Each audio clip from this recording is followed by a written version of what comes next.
עכשיו? כיצד תחיה? כמו ציפורים, אמא. ומה תאכל? תולעים וזבובים? מה שעשי כמו הן. ציפור עלוב. אתה הרי לא תשמר מרשת פח ומלכודת. למה לי, אמא? לציפורים עלובות לא טעונים פחים. אבי לא מת, למרות כמו שאמרת. כן, הוא מת. היכן תמצא לך אב?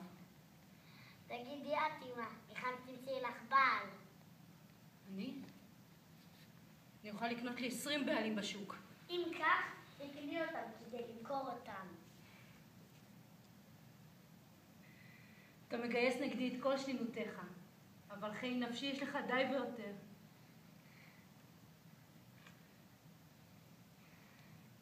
אמא, אבא שלי היה בוגד? כן, בדיוק כך. מה זה בוגד? אחד שנשבע לשקר. וכל העושים זאת הם בוגדים? כל העושה זאת הוא בוגד ויש לתלות אותו. יש לתלות את כל מי שנשבע ומשקרים? כן, עד אחד. ומי יתלה אותם? מי? בני אדם הגונים. אם כך, אלה שנשבעים ומשקרים טיפשים. יש די שקרנים נשבעים לשקר כדי לתבוע מאנשים הגונים ולתלות אותם.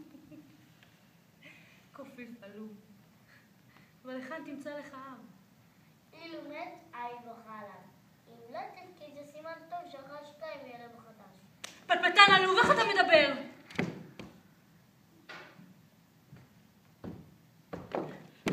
איפה הוא בעלך? קווה כי במקום טהור, שבו אין לאחד כמוך דריסת רגל. הוא בוגד.